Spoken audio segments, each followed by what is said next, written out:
Muy buenas tardes.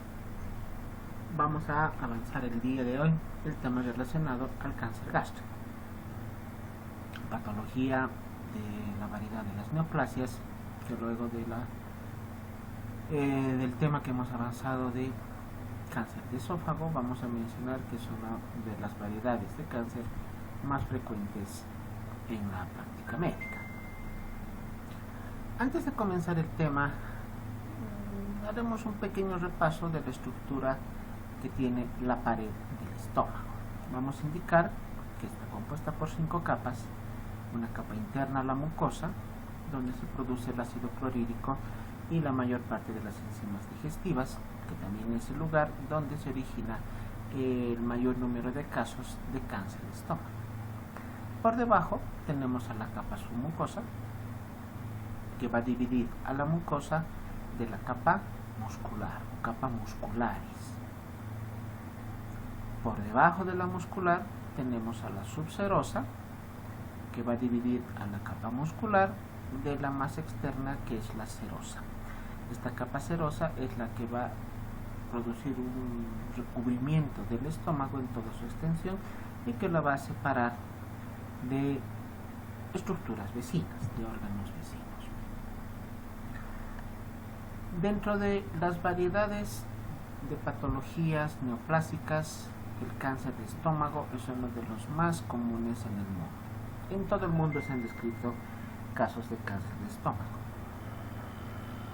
pero con mayor predisposición, seguramente por factores raciales, en el continente asiático. Y dentro del continente asiático, el lugar que tiene mayor número de casos, por lo menos descritos, es el país de Japón.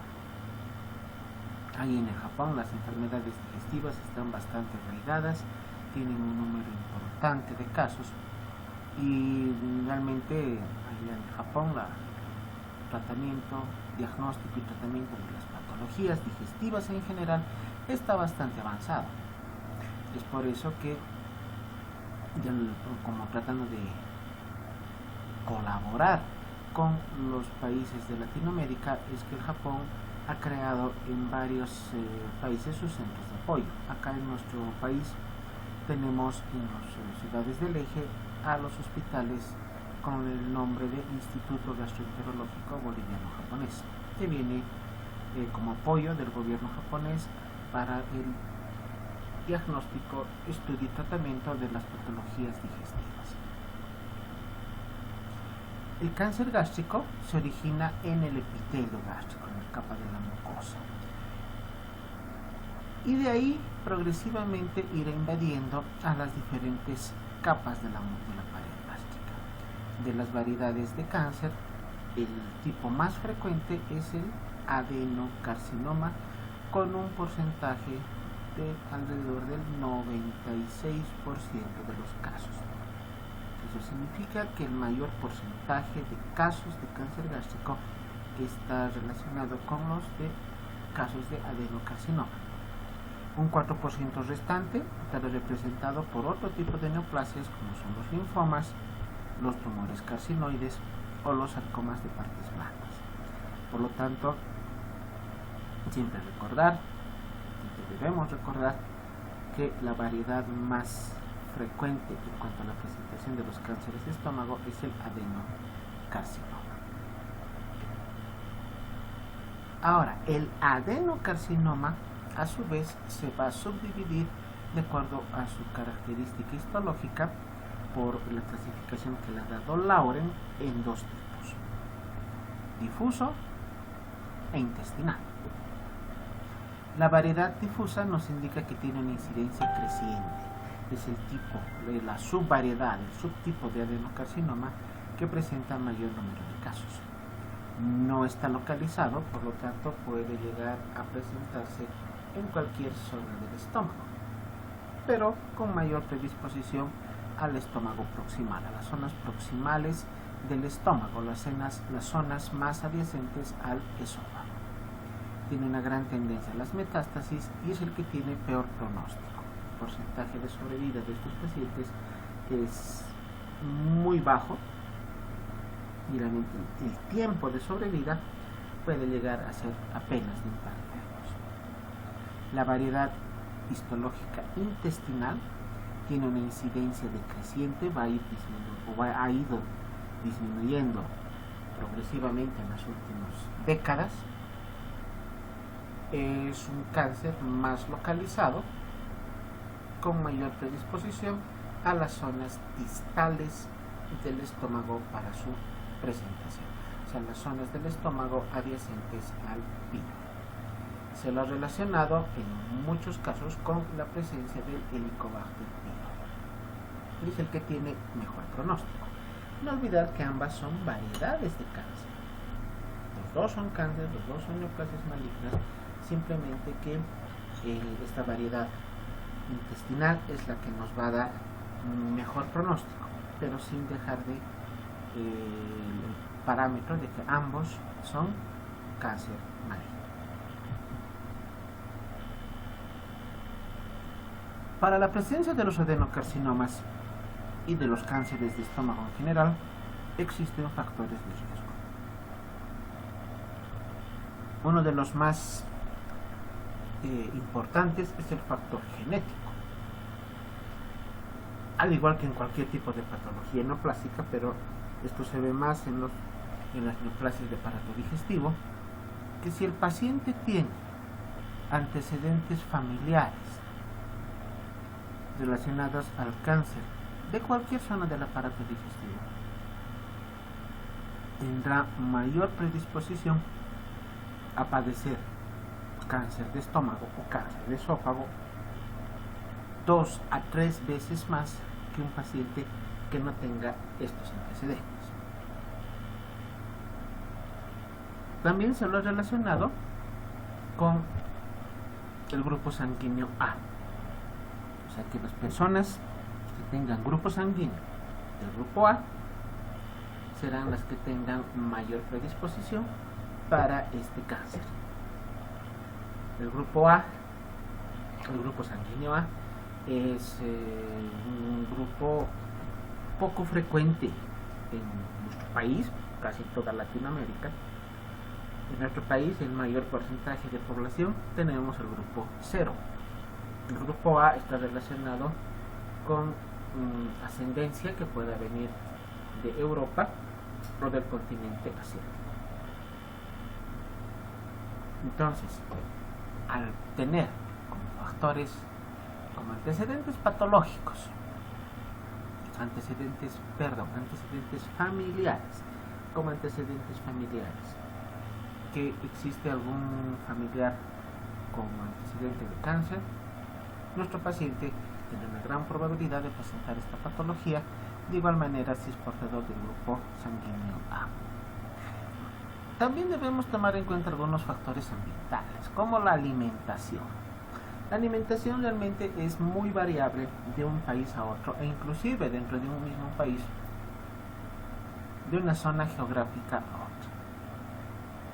Acá en nuestro país, la alimentación es a base de carbohidratos, tanto en el altiplano, valles y el oriente. La alimentación está a base de carbohidratos. Consumo de proteínas en menor proporción, al igual que consumo de vitaminas. Entonces, dentro de una misma zona geográfica pueden haber variantes muy importantes relacionados a la dieta. Pero ¿cuáles son los alimentos que en mayor proporción estarían relacionados con el cáncer gástrico? Pescados, sobre todo pescados marinos, peces de mar. Y algo que aquí en Bolivia está muy arraigado, el uso de condimentos. Además del consumo excesivo de carne roja. Eso no significa que comer carne roja sea malo, por favor, no lo tomemos literalmente. Significa que las personas que además tienen otros factores de riesgo, el consumo excesivo de carne roja puede también entrar en esa lista y ser un factor más para la presencia del cáncer gástrico. La ingesta excesiva de alcohol ingesta de alimentos muy calientes, excesivamente calientes, nitrato de sodio y el tabaquismo, pero no el que se fuma, sino el tabaco mascado. Al igual que acullico de la coca, existe la costumbre en las zonas productoras tabacaleras de masticar las hojas del tabaco. Este también es otro factor de riesgo para la presencia de cáncer de estómago. Y radiación. La exposición a radiación, pero sobre todo la de grandes cantidades de radiación, como es el caso de un tratamiento de radioterapia. Paciente que tiene ya sus tratamientos de radioterapia por neoplasias en otro lado del cuerpo, al ser sometidos a estas radiaciones, a la radioterapia, tendrán como un factor más de riesgo para la presencia de cáncer gástrico. No debemos confundir el hecho de hablar de radiación como la que se utiliza para tomar una radiografía o una tomografía. Esa cantidad de radiación es escasa. La cantidad de radiación a la cual está sometida el paciente cuando se toma una radiografía o una tomografía es muy pequeña. Entonces es mejor dejar de lado esos conceptos e indicar que la radiación, cantidades excesivas de radiación a las cuales puede estar sometido el paciente, como en el caso de radioterapia, sí pueden ser tomados en cuenta como un factor de riesgo para la presencia del cáncer de estómago. Lesiones preneoplásicas, la gastritis atrófica, la metaplasia intestinal y las displasias. La anemia perniciosa, pacientes ya sometidos a gastrectomía, que por alguna otra causa, pónganle una perforación estomacal, que ya hubiera comprometido zonas extensas del estómago y ha sido necesario someterlo a un tratamiento quirúrgico para una gastrectomía con la técnica de Billroth, también es una lesión preneoplásica. La presencia de pólipos gástricos, sobre todo los que son de mayor tamaño, mayores a 2 centímetros. Y causas infecciosas que ya se está considerando como factor de riesgo para la presencia de cáncer de estómago. Acá no podemos, fíjense que no podemos librarnos del Helicobacter pylori. Está metido en todo el Helicobacter pylori. Entonces, el Helicobacter pylori, por eso está considerado como un factor de riesgo para la presencia de cáncer de estómago, al igual que lesiones que puedan tener un sobrecrecimiento bacteriano, una sobreinfección bacteriana.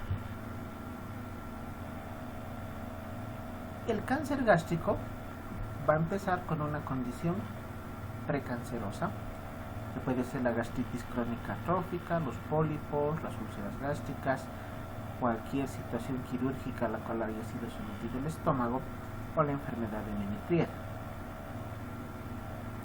Estas condiciones precancerosas van a derivar a una lesión preneoplásica o precancerosa, donde la característica es la displasia epitelial, el cambio de estructura intestinal, el cambio de estructura del epitelio del estómago,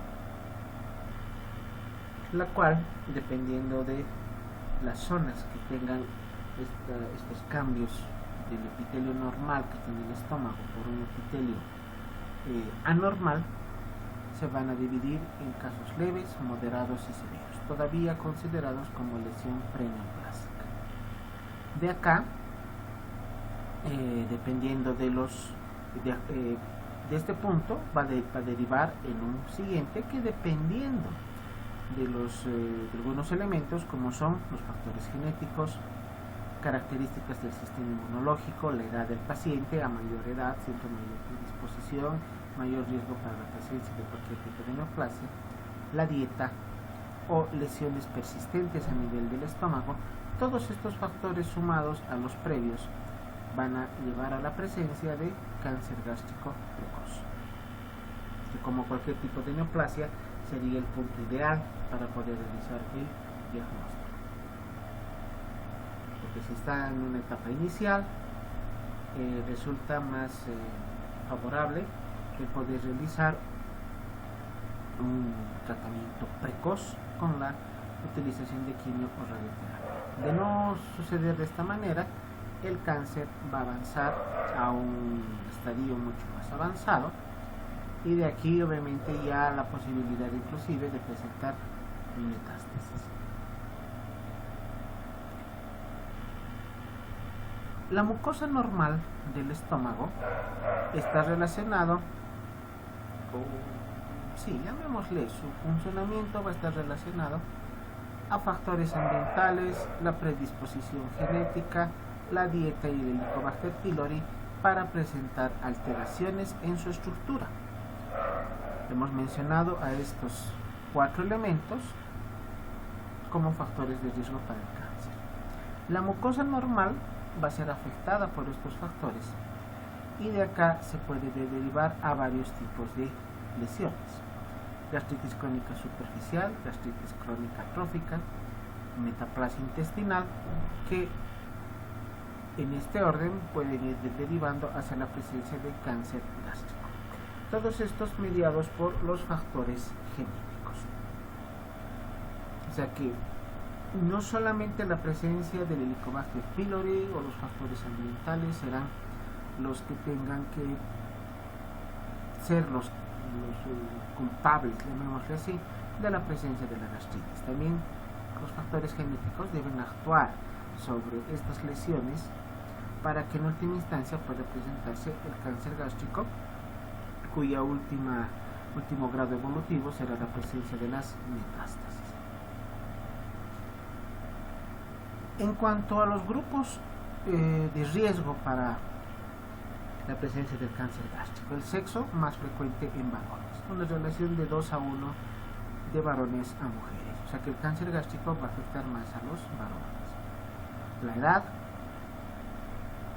el grupo etario de riesgo está a partir de los 40 años, que puede extenderse inclusive hasta los 80 años, con un pico máximo a partir de los 70 años, que es donde aumenta la incidencia con un mayor número de casos. En nuestro medio, la edad media de diagnóstico es alrededor de los 60 años. La incidencia va a estar directamente relacionada con la mortalidad. Mayor incidencia de casos, mayor mortalidad. A pesar de que, gracias al avance de los tratamientos oncológicos, la mortalidad ha ido disminuyendo en los últimos años, la supervivencia de los pacientes no ha mejorado mucho. Sacando un promedio de la sobrevida que llegan a tener los pacientes con cáncer gástrico, vamos a indicar que muchos de ellos no pasan de los 5 años. Entonces la supervivencia va hasta los 5 años, donde máximo pasados los 5 años será de 20 a 25%. O sea, un cuarto de los pacientes con cáncer gástrico tendrán una sobrevida mayor a los 5 años. El 75% de los pacientes llegarán a fallecer antes de los 5 años. Por lo tanto, el pronóstico es malo, porque la mayor parte de los casos están con un diagnóstico tardío. Un caso de cáncer gástrico en su etapa inicial lamentablemente es asintomático, donde la dispepsia puede ser una de las únicas manifestaciones clínicas, uno de los únicos síntomas que se puede presentar en alrededor de un 50% de los pacientes. Pero ¿quién va a sospechar de cáncer ante dispepsia? Si nos puede dar dispepsia por haber comido algo muy pesado o por haber comido en exceso. Entonces, pensar en cáncer directamente es solamente ante la presencia de dispepsia resulta ser raro, no entra dentro del concepto usual el estudio de la sintomatología de los pacientes. Entonces, por eso esta es la causa por la cual los cánceres de estómago lamentablemente llegan a un diagnóstico tardío, porque en la etapa inicial la única manifestación clínica puede ser la dispepsia y ciertos grados de anemia muy leve, inclusive muchos pacientes llegan a tener anemia en el cáncer inicial. Pero ya cuando el cáncer gástrico está avanzado, la etapa en la cual sí se realiza el diagnóstico, pero con lesiones ya más avanzadas, con un grado más avanzado en cuanto a su presentación, al daño que ha ocasionado,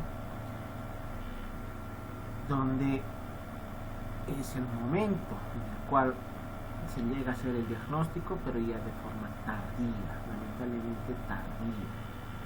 Y cuando ya el paciente está en esta etapa de cáncer gástrico avanzado, la pérdida de peso estará en alrededor de un 92% como manifestación clínica más usual, seguida del dolor abdominal, anorexia, náuseas y vómitos, sensación de plenitud gástrica y la palpación de una masa, de una tumoración en un porcentaje bajo.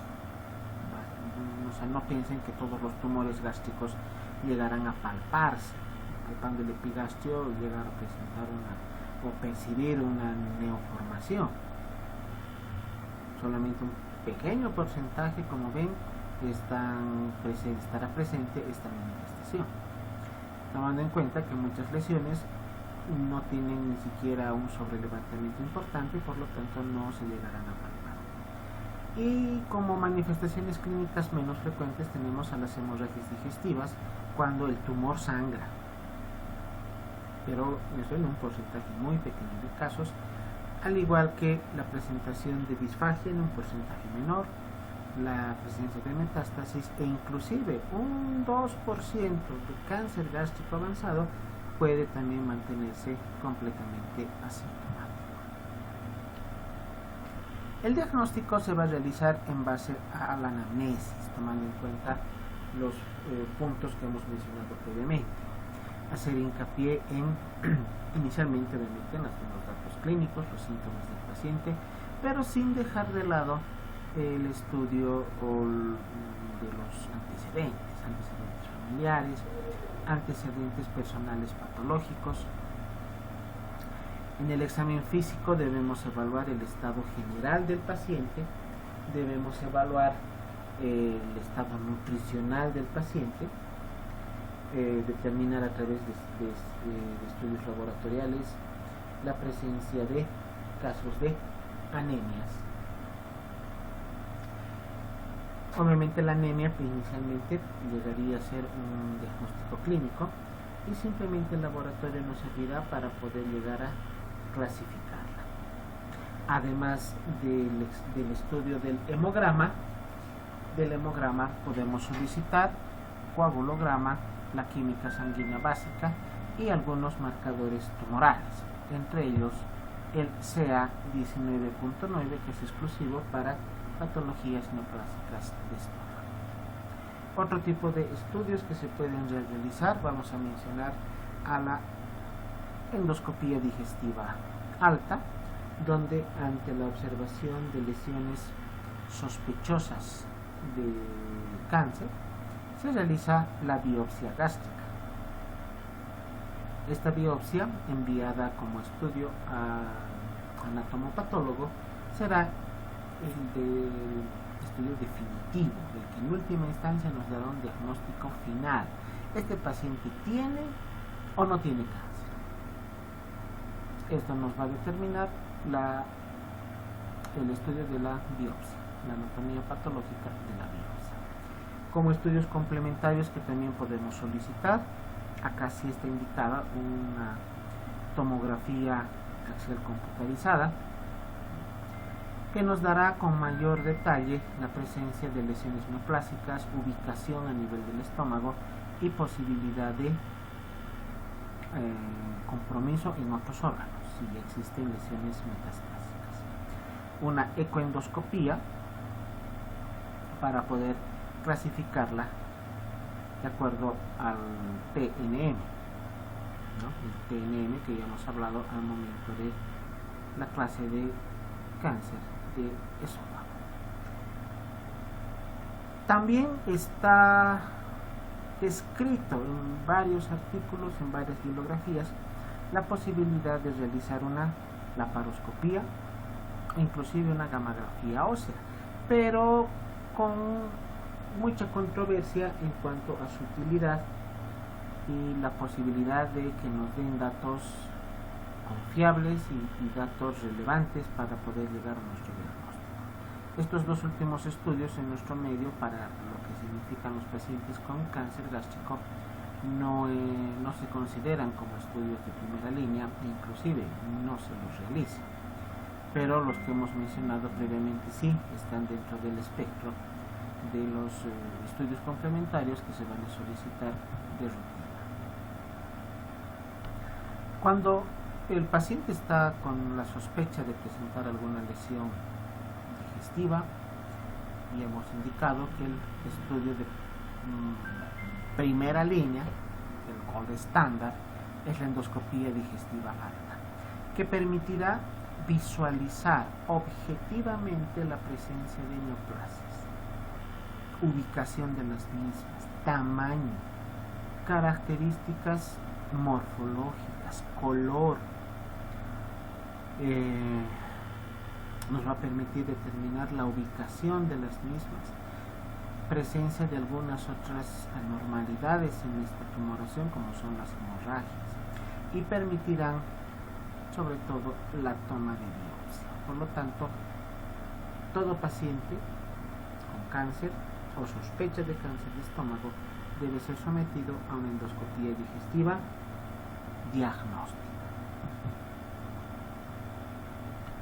También, aparte de la endoscopía, podemos solicitar una serie esófago-gastroduodenal, una serie o radiografías contrastadas. Se llama serie esófago-gastroduodenal, aquel estudio en el cual se da contraste vía oral al paciente y se van tomando varias placas radiográficas conforme el contraste va pasando por el tubo digestivo. Inicialmente cuando pasa por esófago, luego cuando ya se encuentra a nivel de estómago y cuando discurre por las zonas del intestino. Y no olvidar el marcador tumoral más importante para el cáncer gástrico, el CA19.9.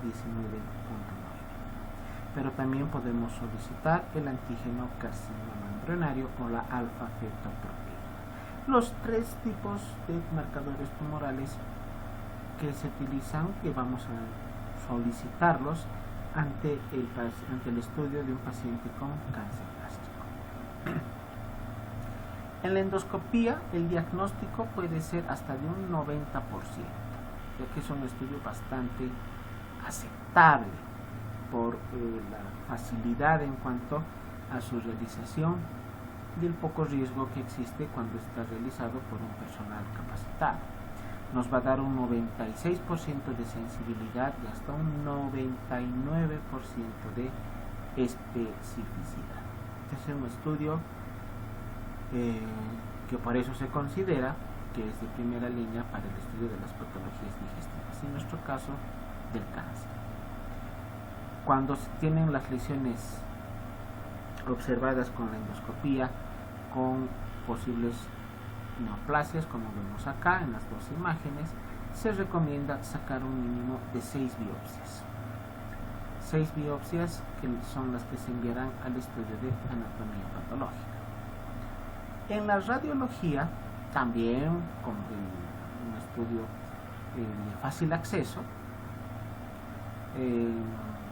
tal vez hasta de menor costo que la endoscopía, pero con menor sensibilidad de un 70% y una especificidad de hasta un 90%, pero como ven los valores son menores, la endoscopía realmente le gana a la radiología haciendo una comparación como un estudio más adecuado para el diagnóstico del cáncer.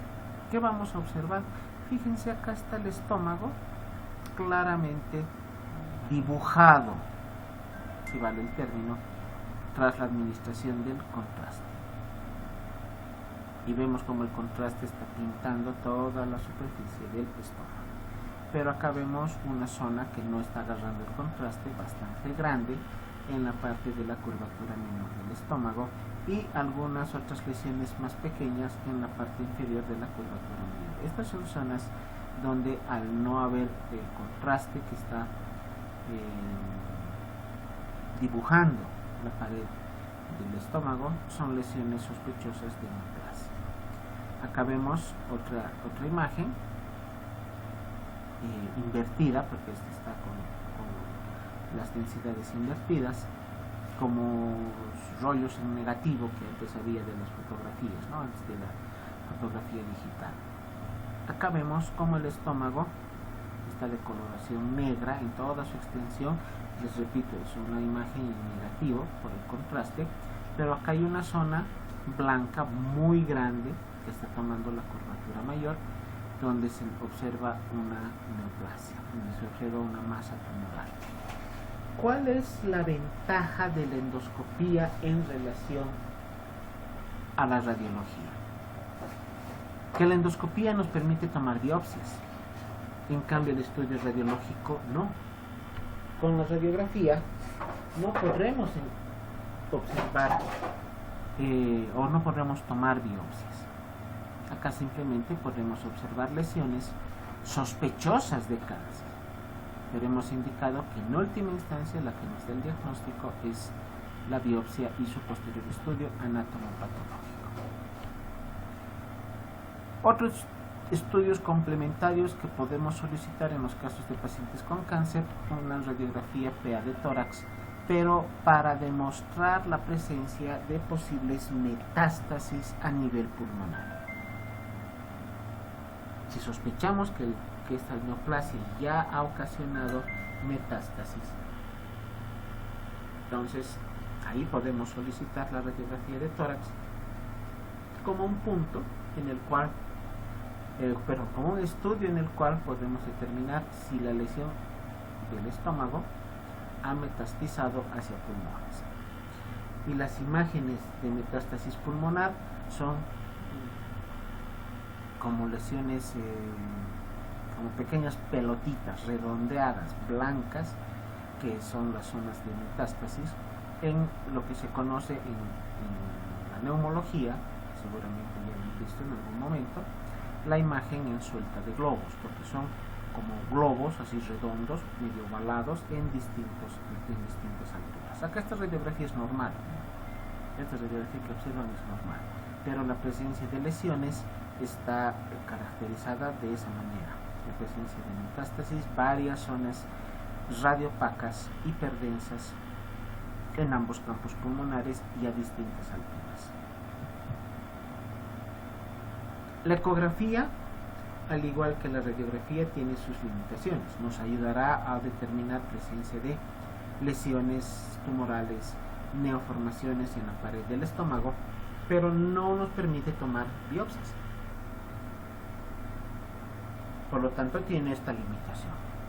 No sirve para poder ubicar la extensión de las lesiones en el estómago, pero tiene esa limitación tan importante que no permite la toma de biopsias. También nos servirá para poder valorar existencia de metástasis en otros órganos intraabdominales, como puede ser a nivel de hígado. Y una tomografía computarizada es la que nos va a dar el diagnóstico mucho más preciso. Acá ven el estómago, donde se han puesto estas flechas que nos muestran varias lesiones neoplásicas en la pared del estómago. Son varias lesiones neoplásicas. Este es un tumor, un adenocarcinoma diseminado, varias zonas. No es una sola zona que está comprometida y no es una lesión única, son varias lesiones tumorales. La tomografía nos ayuda a determinar la invasión de estructuras adyacentes. El cáncer ha logrado tomar otras zonas que tal vez la ecografía no ha logrado identificar, o si ha logrado ya metastizar a órganos adyacentes al estómago. Y además la presencia de posibles metástasis ganglionares o hasta peritoneales. La tomografía es mucho más sensible que los rayos X y que la ecografía, pero no le gana a la endoscopía. La endoscopía sigue siendo el estudio más importante para el diagnóstico del cáncer gástrico. La ubicación entre el 50 y el 60% está localizado a nivel de antro o píloro, un 25% a nivel del caries y un porcentaje mucho menor a nivel del resto del cuerpo o del fondo gástrico. Entonces la localización más frecuente del cáncer será a nivel del antro y del píloro. La curvatura menor es la zona que tiene mayor número de casos en relación a un menor porcentaje en la curvatura menor. Por lo tanto, tomando en cuenta estas localizaciones, vamos a indicar que el cáncer gástrico es más frecuente en la curvatura menor y en la región antropilórica.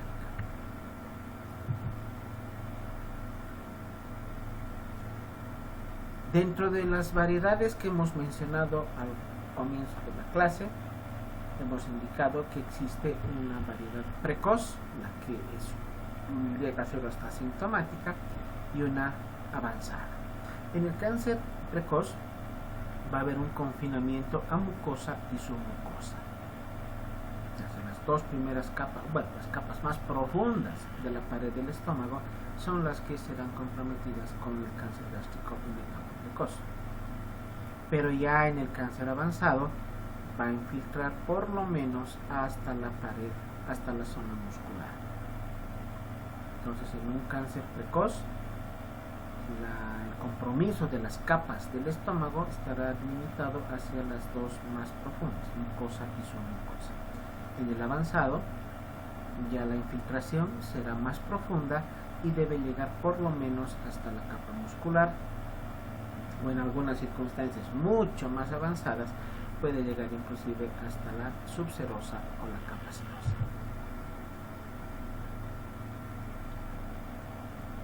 La clasificación del cáncer gástrico también puede realizarse dependiendo de su morfología, y tenemos la clasificación del cáncer en su variedad incipiente, que está ahí en una etapa, posiblemente en una etapa inicial. Es un cáncer que va a infiltrar hasta la submucosa, es una etapa precoz del cáncer, y no pasa de la submucosa, solamente va a comprometer a estas dos capas profundas de la pared del estómago.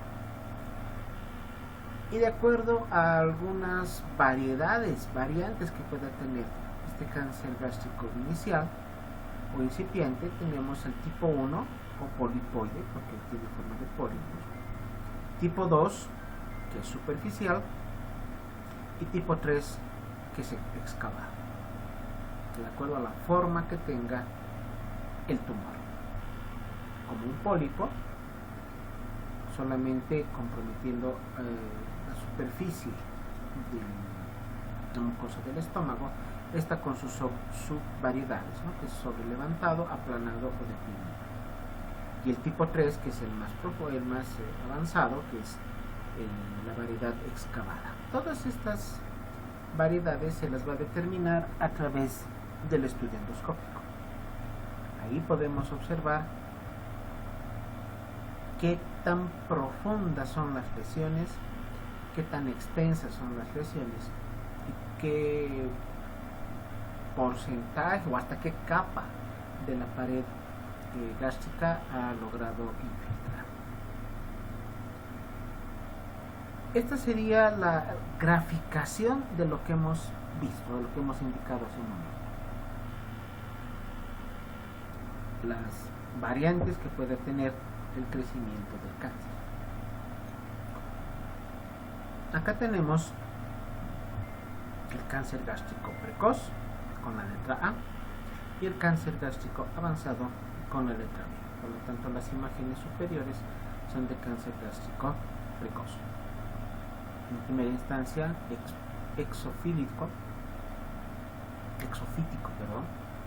presentando un sobrelevantamiento.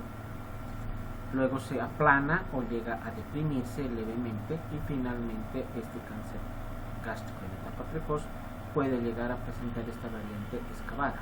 Acá vemos las capas de la pared del estómago. La primera, la capa muscular, la capa mucosa, esta es la capa mucosa, la submucosa y la capa muscular. Entonces, la variedad precoz del cáncer gástrico solamente afecta a la mucosa y a la submucosa. En cambio, la variedad avanzada compromete la mucosa, submucosa, pero también estará comprometida la capa muscular.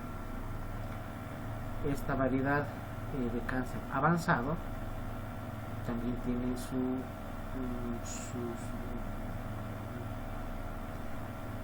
forma, la forma del tumor sobrelevantada con una neoformación, a lo que denominamos la variedad exofítica. Hay una variante también plana, pero que en el caso del cáncer gástrico se denomina linitis plástica, que llega a comprometer, como ven en el gráfico, básicamente todas las capas de la mucosa, o puede llegar a ser excavado, pero comprometiendo capas más profundas de la pared del estómago, llegando hasta la capa muscular. La variedad precoz aparentaría ser una lesión que compromete con menos extensión a las capas de la pared del estómago, y la variedad avanzada o grave ya compromete a zonas más extensas y más profundas de la pared del estómago. Ambas son cáncer, ambas tienen mal pronóstico. Simplemente la variedad precoz tiene un compromiso menor en las capas del estómago, pero sigue siendo cáncer. Eso no significa que este paciente pueda llegar a curarse, porque sus lesiones son más pequeñas o menos extensas. La gravedad de la patología en ambos casos está ya determinada, pero la variedad tardía, de diagnóstico tardío, o el cáncer gástrico avanzado es el que tiene obviamente peor pronóstico. El estudio anatomopatológico ya nos va a clasificar también al cáncer de acuerdo a la escala de Borman. Estas son sus variantes. Tipo 1, con la presencia de masas polipoideas que se proyectan hacia la luz gástrica. O sea, pólipos que empiezan a crecer desde la pared del estómago, desde la mucosa estomacal, y se dirigen hacia el interior de la luz de la cavidad gástrica. Tipo 2 Borman nos indica que estas masas están ulceradas, pero con márgenes bien limitados. Tipo 3 son también masas ulceradas, más profundas y con límites poco precisos. Y el tipo 4 ya tiene infiltración a zonas adhesivas. Entonces, esta clasificación de Borman nos indica también el grado de avance que tiene la lesión, donde el tipo 4 ya es una lesión bastante avanzada. Acá tenemos el esquema de lo que es la clasificación de Borman.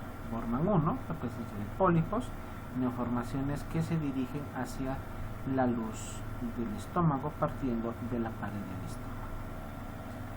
Tipo 2, ulcerado pero con bordes precisos.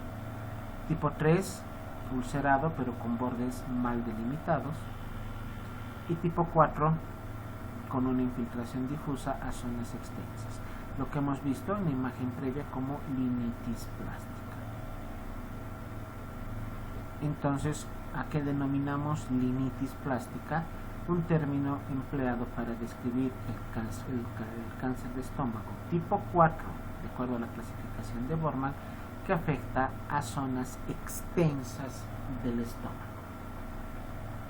A zonas extensas, aquí indica todo el estómago, ¿no? Pero zonas muy extensas, más del 50% del estómago puede estar comprometido con cáncer. Ese sí es una patología muy grave, con un pronóstico muy reservado para el paciente a corto plazo. Y aquí tenemos la clasificación TNM, que se utiliza básicamente en todos los tipos de neoplasias, donde la T nos ayuda a determinar el tamaño o infiltración, la N, presencia de metástasis ganglionares, y la M, metástasis a distancia. Esta determinación TNM se le efectúa a través de la tomografía que se le practica al paciente. ¿Dónde se disemina el cáncer de estómago? ¿Dónde metastiza el cáncer de estómago? Todo este punto estará determinado por las vías de diseminación. El cáncer gástrico puede metastizar por extensión directa, ¿no? Crecimiento que empieza a nivel de la mucosa de la pared del estómago y se puede ir diseminando a las zonas más profundas o externas de la pared estomacal. Si llega a comprometer a toda la extensión de la pared del estómago, tiene la posibilidad de diseminarse a órganos vecinos: esófago, colon, páncreas, hígado, vaso, aorta inclusive, todos los órganos que puedan estar en directa relación con el estómago o que se encuentren en la zona del epigastrio. De este punto se puede diseminar por vía linfática o por vía hemática. Esta vía hemática es la que nos da las metástasis de tumor. ¿Dónde metastiza en mayor porcentaje el cáncer de estómago? Al hígado, hasta en un 50% de los casos. El segundo lugar será a nivel pulmonar y en menor proporción a las pleuras, a los huesos o al sistema nervioso central. Entonces, la metástasis del cáncer gástrico más usual es a nivel hepático.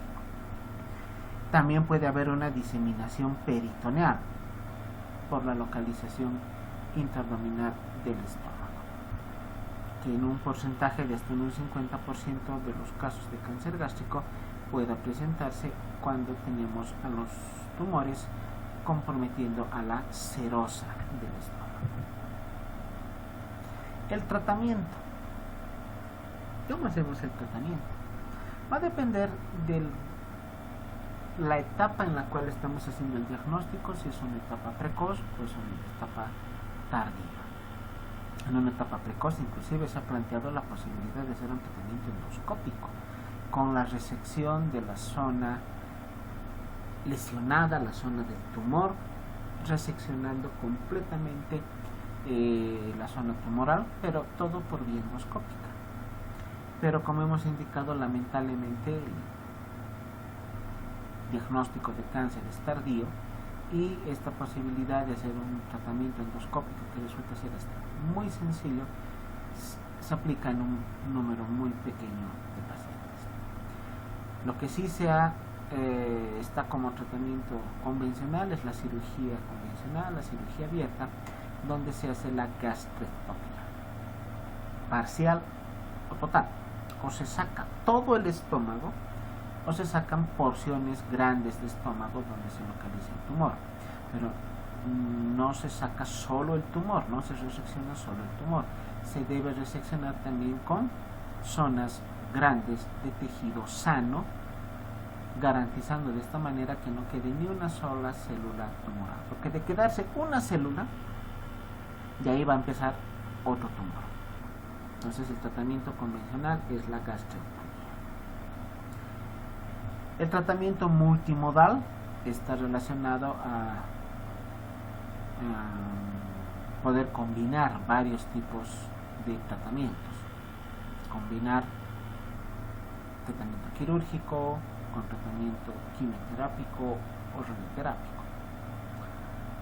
Ya en etapas avanzadas, cuando ninguna de estas posibilidades está dentro del espectro terapéutico, el tratamiento es simplemente sintomático. Como con cualquier cáncer, la utilización de analgesia cada vez más potente hasta llegar al uso de morfina inclusive, ¿no? Por la intensidad del dolor. ¿Qué le vamos a dar paracetamol a un paciente con cáncer? Eso es jugarse con el paciente. Debemos dar analgésicos derivados opiáceos directamente, tramadol, morfina, meperidina, para calmar el dolor de los pacientes. Pero ya es un tratamiento sintomático, paliativo. Sintomático que va a controlar el síntoma. Si hay dolor, analgésico. Si hay vómitos, un antiemético. Si el paciente está con anemia, se le transfusión sanguínea. Si está con dificultad para la alimentación, darle una nutrición parenteral. O sea, el tratamiento paliativo y sintomático va a depender de cuál sea el síntoma que queramos controlar. Cuando al paciente se lo cataloga como posible candidato a un tratamiento quirúrgico, se debe realizar una endoscopía para poder determinar la localización y características físicas del tumor. Obtener biopsias, hemos indicado mínimamente 6, de toda la zona del tumor, o realizar la ecografía endoscópica, que nos ayudará a determinar la extensión de la invasión del cáncer y la posibilidad de invasión hacia inclusive los ganglios, que es lo que nos interesa. Si el paciente va a estar sometido a un tratamiento quirúrgico, no solamente se resecciona tumor, se reseccionan zonas sanas, partes sanas del estómago, y debemos realizar un vaciamiento ganglionar, porque células tumorales pueden estar localizadas a nivel de los ganglios y ser el punto de diseminación para una nueva tumoración. Cuando se plantea el tratamiento quirúrgico, se puede realizar, o más bien los objetivos a tomar en cuenta para la realización del estudio o del tratamiento quirúrgico son la extirpación del segmento comprometido, tomando en cuenta que debemos sacar zonas y pedazos de estómago sano, y remover completamente las zonas ganglionares adyacentes, realizar lo que se conoce como un vaciamiento ganglionar, retirar toda la cadena ganglionar. Esos son los objetivos del tratamiento quirúrgico. El tratamiento quimioterápico está como un tratamiento coadyuvante cuando el proceso está ya diagnosticado, se ha procedido a la resección quirúrgica y se toma como una medida terapéutica ya en casos avanzados. La quimio y la radioterapia pueden ir solas o combinadas. La radioterapia no solamente en este tipo de cáncer, sino en parte de los neoplasias, se toma en cuenta como tratamiento efectivo cuando está asociada a la quimioterapia. La radioterapia sola puede ayudar, sí. Puede ser útil, sí, pero su utilidad, su efectividad en el tratamiento será mucho mayor si se combina radioterapia con quimioterapia. La radioterapia para los estadios 2 y 3. Ahí está indicado el tratamiento radioterápico. Y en el tratamiento quirúrgico, la resección de estómago, la gastrectomía. ¿Cómo se realiza el procedimiento? Todo lo que significan los pasos quirúrgicos, bueno, no es parte de nuestra materia. Cómo se realiza la técnica en sí es parte de la materia de cirugía. Pero aquí vamos a ir viendo algunas variantes respecto a cómo se realiza este tratamiento. Fíjense acá los punteados azules, las líneas punteras azules, nos indican las zonas donde se está o se va a realizar la incisión. En este caso habrá una incisión acá en la zona del píloro y en la parte media del cuerpo. O sea, toda esta zona central se va a sacar y esta parte del estómago que queda se adosa al asa intestinal subyacente, al borde. Esta es una de las técnicas para realizar la gastrectomía parcial. Las gastrectomías, dependiendo de la zona que se vaya a extirpar, tenemos a la gastrectomía subtotal inferior, la gastrectomía polar superior, cuando es la zona del central esófago, o la gastrectomía total directamente. Y acá tenemos los esquemas de qué se hace con el estómago una vez que se ha sacado, por ejemplo, esta zona central. Quedaría toda esta parte del fondo del estómago que se cierran con puntos de sutura y una parte se la deja directamente adherida al intestino para que el alimento que ingrese quede en pequeños tiempos en el estómago y pueda ser pasado directamente hacia el intestino. Acá cuando se realiza una gastrectomía total, que queda el esófago y el píloro. Entonces, ¿qué vamos a hacer? Abocar el esófago directamente a una asa intestinal y dejar el píloro cerrado. Aquí se cierra el píloro con puntos de sutura y el esófago distal por debajo de su entrada al estómago, por debajo del diafragma, se lo sutura directamente a una asa intestinal. En este paciente ya no tiene estómago, directamente esófago, se continúa con el intestino. Este es otro esquema a un mayor detalle para mostrarles cómo el cirujano va a realizar este tratamiento.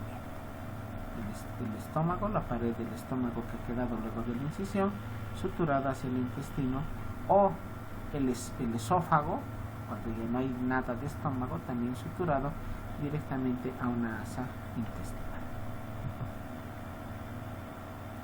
Después de que el paciente ha sido sometido al tratamiento quirúrgico, no va a poder comer durante un lapso de tiempo prolongado. El paciente debe mantenerse con sonda nasogástrica para evitar mantener el estómago vacío, para evitar que lo que queda de estómago presente meteorismo, que es la concentración de gases. Y hasta que el paciente pueda llegar a alimentarse en forma normal, se le puede alimentar a través de nutrición parenteral. La nutrición parenteral nos ayudará a aportar al paciente concentrados de proteínas, carbohidratos, vitaminas, lípidos, todo vía parenteral a través de un catéter venoso central, hasta que el paciente pueda llegar a empezar a alimentarse posterior a la cirugía.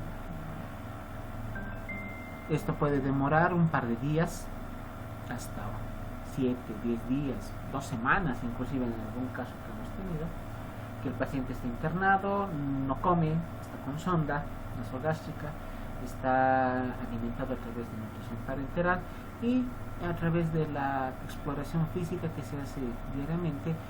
Si la gastrectomía ha sido parcial, podremos escuchar pequeños ruidos y ruidos cuando el estómago está volviendo a funcionar. Ahí esa es la indicación, ese es el momento para la indicación de reinicio de dieta. Obviamente no le vamos a dar de entrada que se coma un fricasé o un chicharrón, ¿no? Se empezará con alimentación en base a dieta líquida estricta para ver la tolerancia, que no exista dehiscencia de suturas, que el paciente no presente náuseas, no presente vómitos. Y esta dieta líquida, de acuerdo a la tolerancia que tenga el paciente, se podrá ir cambiando después de varios días. O sea, dieta líquida podemos mantener varios días, pónganle hasta, no sé, unos 4 o 5 días de dieta líquida. ¿Qué significa dieta líquida? Darle mate.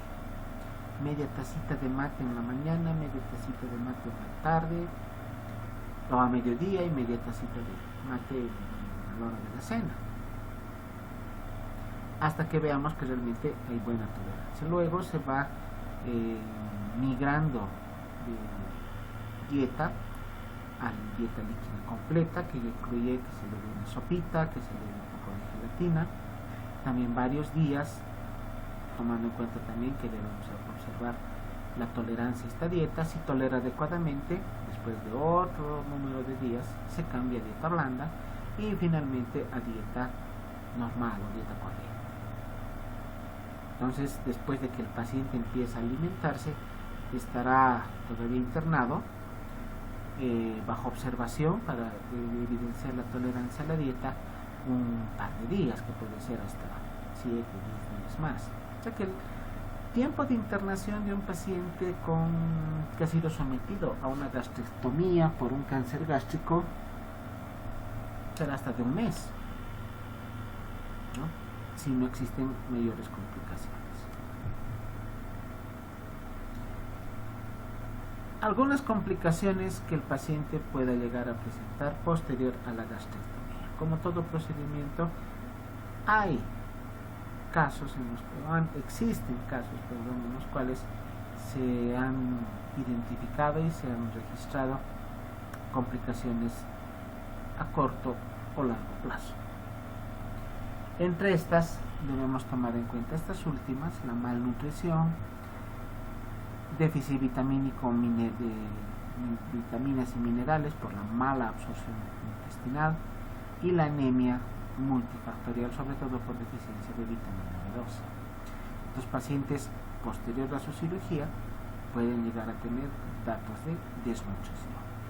O también se puede presentar diarreas, vómitos, dolor abdominal, distensión abdominal, presencia de meteorismo, eructos. Las posibilidades son variadas en todo paciente gastrectomizado. Y finalmente veamos en imágenes la clasificación de Borg. El polipoide o tipo 1, un pólipo grande, es un pólipo muy grande que nace de la mucosa de la pared del estómago y sobresale hacia la luz intestinal. El tipo 2, tumor ulcerativo, pero con bordes definidos. El tipo 3, donde vemos ulceración pero con bordes mal definidos. Y acá vemos una ecoendoscopía. Esta es una ecoendoscopía donde se está logrando observar la invasión en las paredes, en las capas de la pared de la mucosa. Aquí están cada una de ellas: la mucosa, la submucosa, la muscular y la serosa. Como vemos, la invasión que ha tenido el tumor, en este caso aquí está el tumor, esta es una zona del tumor que ha invadido hasta la capa muscular. Para eso nos sirve la ecoendoscopia.